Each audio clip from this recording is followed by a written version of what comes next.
সালটি ১৯৭১। ভারত পাক যুদ্ধের সময় ভারতীয় সেনাবাহিনী ইস্ট পাকিস্তান রেলওয়ের একটি ইঞ্জিন আটক করল। সেই ইঞ্জিনটি বর্তমানে হাওড়া রেল মিউজিয়ামের মূল আকর্ষণ। হাওড়া ফোরসার রোডে অবস্থিত হাওড়া রেল মিউজিয়ামটি ২০০৬ সালে সকল দর্শনার্থীদের জন্য খুলে দেওয়া হয়। এই যে দেখতে পাচ্ছেন, এই হলো হাওড়া স্টেশন। এই হাওড়া ব্রিজ বা হাওড়া স্টেশন থেকে মিনিট ৫ হাঁটলেই আপনি পৌঁছে যাবেন ভারতবর্ষের দ্বিতীয় অন্যতম রেল মিউজিয়াম। প্রতিদিন সকাল ৮টা থেকে রাত্রি ৮টা পর্যন্ত সকল দর্শনার্থীদের জন্য এই মিউজিয়ামটি খোলা হয়। সোমবার এই মিউজিয়ামটি সম্পূর্ণ বন্ধ থাকে। মাত্র ৩০ টাকা ব্যয় করে ৪.৫ একর জমির উপর অবস্থিত এই রেল মিউজিয়ামটি ভ্রমণ করার অভিজ্ঞতা সত্যি অবিস্মরণীয়। এই যে দেখতে পাচ্ছেন, রেলের বিভিন্ন অংশগুলোকে দিয়ে বিভিন্ন প্রতিকৃতি তৈরি করা হয়েছে। তো এই যে দেখতে পাচ্ছেন, এটা হাওড়ার ফোরসর রোডে অবস্থিত এই রেল মিউজিয়ামটি ২০০৬ সালে হাওড়া রেলওয়ে স্টেশন চত্বরে তৈরি করা হয়। জাদুঘরটি ভারতীয় রেলওয়ে দ্বারা পরিচালিত হয়। এটি ৪.৫ একর জমির ওপর অবস্থিত। এটি পূর্ব ভারতের প্রথম ট্রেন চলাচল শুরু হয়েছিল ১৮৫৪ সালের ১৫ই আগস্ট হাওড়া থেকে হুগলি পর্যন্ত। সেই থেকেই পূর্ব ভারতের রেল চলাচল শুরু। তো এই জাদুঘরটিতে শতাব্দী প্রাচীন ট্রেনের বিভিন্ন অংশ, রেল ইঞ্জিন রয়েছে। জাদুঘরটিতে রয়েছে ট্রেন চলাচলের পুরনো লণ্ঠন, সিগন্যাল, টেলিফোন সহ বিভিন্ন যন্ত্রাংশ। প্রায় ১৫০ বছর পুরনো বাষ্পীয় ইঞ্জিন, ভিনটেজ কার এবং কবিগুরু রবীন্দ্রনাথ ঠাকুরের যে বিশেষ কামরাটি, সেটিও এখানে অবস্থিত। হাওড়া স্টেশনের একদম গায়ে অবস্থিত এই রেল মিউজিয়ামটিতে অবশ্যই একবার যাওয়া যেতেই পারে। আর মাত্র ৩০ টাকা টিকিট, এমন কিছু নয়। তো দেখতে পাচ্ছেন এর চারপাশে কি সুন্দর পার্ক রয়েছে, সুন্দরভাবে গাছগুলো সাজানো রয়েছে। তো এই যে দেখতে পাচ্ছেন, অতি প্রাচীন ২০০২ সালে দেখতে পাচ্ছেন একটা ইঞ্জিন। অনেক প্রাচীন ইঞ্জিন রয়েছে। ভারতের প্রথম ব্রডগেজ বৈদ্যুতিক লোকোমোটর ইঞ্জিন রয়েছে আমাদের দমদমে, অর্থাৎ ভারতের যে প্রথম রেল চলাচল শুরু হয়েছিল তার একটি মডেল। আমি একটা নিজের ছবি তুলেছি। এই যে দেখুন, আপনাদের এবারে ভিতরে কামরায় প্রবেশ করাবো। এই যে ভিতরে দেখেন বিভিন্ন ইঞ্জিনগুলো যেগুলো থাকে, মানে কীভাবে ট্রেন চলে, তাদের যে বিভিন্ন যন্ত্রাংশ, সেগুলো আপনি দেখতে পারবেন। মানে আপনার যে রেল ইঞ্জিন সম্পর্কে বা রেলের বিভিন্ন অংশের সম্পর্কে যদি কোনো আগ্রহ থাকে, তা এখানে এলে আপনার সেই আগ্রহ পূরণ হবে। এই যে দেখতে পাচ্ছেন, এখানে একটা টয় ট্রেনেরও ব্যবস্থা রয়েছে। মাত্র ৩০ টাকা টিকিট দিয়ে আপনি এই টয় ট্রেনে ঘুরতে পারেন। এই টয় ট্রেনটি পুরো মিউজিয়ামটাকেই আপনাকে একবার ঘুরিয়ে আনবে। এই যে দেখতে পাচ্ছেন, এইটা হলো বিভিন্ন যে সিগন্যাল, তার ব্যবস্থাগুলোও এখানে রয়েছে। এই যে দেখতে পাচ্ছেন, এখানে বাচ্চাদের খেলারও বিভিন্ন রকমের ব্যবস্থা রয়েছে। তাই সারাদিন কাটানোর জন্য বেশ একটি আদর্শ জায়গা। এই যে প্রাচীনকালে যে সিগন্যালগুলো রয়েছে, তার বিভিন্ন প্রতিকৃতি মডেল রয়েছে।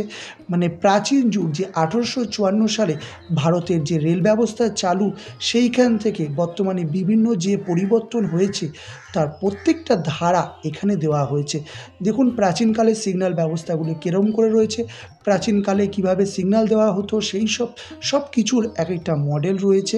এই যে দেখুন, এটা রয়েছে শ্যামনগর স্টেশন মাস্টার, কিভাবে তিনি তার স্টেশনটাকে হ্যান্ডেল করতেন, সেই সব ব্যবস্থা রয়েছে। মানে আগে কিভাবে স্টেশনগুলোকে নিয়ন্ত্রণ করা হতো, সেসব প্রত্যেকটা অংশ এখানে সুন্দরভাবে তুলে ধরা হয়েছে। এই যে দেখতে পাচ্ছেন, একটা সুন্দর ঘড়ি ঘর বানানো হয়েছে। প্রত্যেকটা অংশ সাজানো গোছানো। টয় ট্রেনের এখানে টিকিট কাটতে হয় ৩০ টাকা দিয়ে। এর ভেতরে একটা হাওড়ার পুরো স্টেশনের মডেলে প্রতিকৃতি তৈরি করা হয়েছে। এই যে দেখতে পাচ্ছেন, এটা হলো কি একটা যে ট্রেন লাইনের যে সিস্টেম থাকে, বিভিন্ন সিগন্যাল সিস্টেম বিভিন্ন রকম সেইগুলো রয়েছে। এই যে দেখতে পাচ্ছেন, হাওড়ার যে স্টেশন, তার একটা বড় প্রতিকৃতি মডেল তৈরি করা রয়েছে। সেই সময়কার বিভিন্ন ইঞ্জিন, লাইট, তাদের সিগন্যাল সিস্টেম, মানে কিভাবে সেই প্রাচীনকাল থেকে ভারতের রেল ব্যবস্থায় আজকের দিনে এলো, তার বিভিন্ন ইঞ্জিন, তার বিভিন্ন রকম ব্যবস্থা, সব কিছুরই প্রতিকৃতি এখানে রয়েছে। দেখতে পাচ্ছেন মিউজিয়ামটি কত সুন্দর এবং কত বড়। এখানে বিভিন্ন ছবি রয়েছে, রেলওয়ের বিভিন্ন সময়কার ছবি তোলা রয়েছে। এই সংগ্রহশালাটিও আপনার মন আকর্ষণ করবে। দেখতে পাচ্ছেন কি সুন্দর সাজানো গোছানো, খুবই সুন্দর। জায়গাটাকে দেখে মনে হচ্ছে হাওড়া স্টেশনে চলে এসেছি। না বন্ধু, এটা হাওড়া স্টেশন নয়, এটা হাওড়া স্টেশনের প্রতিকৃতি। দেখতে পাচ্ছেন হাওড়া স্টেশনে আবার ট্রাম আসছে। মাত্র 30 টাকা খরচ করে আপনি পুরো এই রেল মিউজিয়ামের সৌন্দর্যটা উপভোগ করতে পারেন ট্রামে বসে। তো দেখতে পাচ্ছেন ছোট ছোট বাচ্চারা থেকে বড় সবাই এই ট্রামে চড়ছে। ভারতীয় রেলওয়ের বিভিন্ন কর্মচারীদের পোশাক পরিচ্ছেদও এখানে সুন্দরভাবে মূর্তি করে দেখানো হয়েছে। আগেকার দিনে রেলওয়ে কর্মচারীদের যে বিভিন্ন রকমের পোশাক ছিল, যেমন এই যে দেখতে পাচ্ছেন সিগন্যালম্যান কীভাবে সিগন্যাল দিতেন, তার বিভিন্ন মূর্তি এখানে রয়েছে। দেখুন পর্টার লেখা রয়েছে, মানে এই যে দেখছেন ইনি সিগন্যালকে চেঞ্জ করেন, লেবারম্যান। আর আগেকার দিনে এই যে দেখতে পাচ্ছেন আগেকার দিনে যে রেলের যে বড় বড় ক্রেনগুলো হতো, তাই ক্রেনের মডেলও রয়েছে এখানে। মানে প্রত্যেকটা অংশ খুবই সুন্দর এবং রেলওয়ে সম্পর্কিত বিভিন্ন তথ্য আপনি এখানে পাবেন। আগেকার যে দেখতে পাচ্ছেন স্টিম ইঞ্জিন, মানে প্রথম দিকে যে ব্রড গ্রেজ যে বৈদ্যুতিক লোকোমোটো ইঞ্জিনগুলো ছিল তার মডেলগুলো এখানে রয়েছে। দেখতে পাচ্ছেন একটা ফিতে রয়েছে, ফিতে দিয়ে এখানে মোটরগুলো চলতো। মানে প্রাচীনকালে মানে ভারতের প্রথম যে রেল ব্যবস্থাগুলো যেভাবে চলতো তার বিভিন্ন মডেলগুলো এখানে রয়েছে। মানে ফার্স্টের দিকে এইভাবেই রেল দিয়ে স্টিম ইঞ্জিন দিয়ে এই রেলগুলো চলতো। মানে আপনি যে প্রাচীনকালের যে ঐতিহ্য সেটা আপনি এখানে অবশ্যই পেয়ে যাবেন। দেখুন কি সুন্দর, আগের চাকাগুলো বড় ছিল। এখানে রয়েছে সবচেয়ে সুন্দর একটা বৈশিষ্ট্য হচ্ছে কবিগুরু রবীন্দ্রনাথ ঠাকুরের একটি এক্সপ্রেস রয়েছে, মানে কবিগুরু এক্সপ্রেস।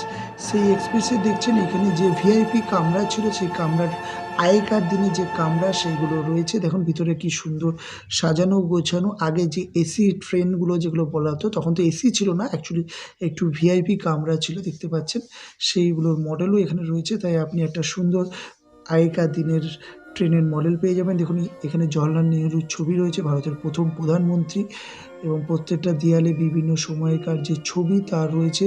মানে ইংরেজ আমলে যে ঐতিহ্যবাহী অর্থাৎ বড়লোকদের জন্য যে ট্রেনগুলো ছিল সেটাও আপনি এখানে দেখতে পাবেন। এখানে দুটো ট্রেনের মডেল রয়েছে। বিভিন্ন সময় অগ্রগতির মাধ্যমে যে বিভিন্ন রকমের ট্রেনগুলো এসছে সেই ট্রেনগুলো এখানে রয়েছে।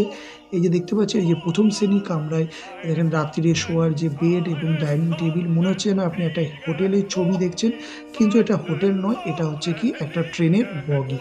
তো সেই সময়কার যে ঐতিহ্যশালী যে ধনী ব্যক্তিদের জন্য যে ট্রেন রয়েছে তারও কামরা আপনি এখানে পেয়ে যাবেন। এই যে অপরূপ সুন্দর প্রথম শ্রেণীর কামরাটা দেখতে পাচ্ছেন সেটি লিলুয়ার তৈরি। এই পুরো ট্রেনটি কাঠ দিয়ে তৈরি। দেখতে পাচ্ছেন কাঠ দিয়ে কি সুন্দর একটি ট্রেন তৈরি করা হয়েছে, মনে হচ্ছে যেন একটা হোটেল।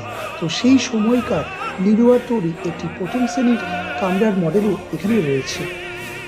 এই মিউজিয়ামের সবচেয়ে আকর্ষণীয় বিষয় হলো ইস্ট পাকিস্তান রেলওয়ের একটি ইঞ্জিন। ভারতীয় সেনা 1971 সালে ভারত ও পাকিস্তানি যুদ্ধের সময় এইখান থেকে এই ইঞ্জিনটি ভারত সরকারের দখলে আসে। তো সেই ইঞ্জিনটিও এই আমাদের যে হাওড়া স্টেশন আছে যে মিউজিয়াম তার একটি অন্যতম আকর্ষণ। তো দেখতে পাচ্ছেন যে প্রাচীনকালের যে বিভিন্ন ইঞ্জিনগুলো ছিল, যে ব্রড গ্রেড বৈদ্যুতিক লোকোমোটর, সেইগুলো এখানে রয়েছে। দেখেন ন্যারো গেজ স্টিম ইঞ্জিন রয়েছে। দেখেন এই যে স্টিম ইঞ্জিনের মডেলটা মানে অরিজিনালি কপি এখানে রয়েছে।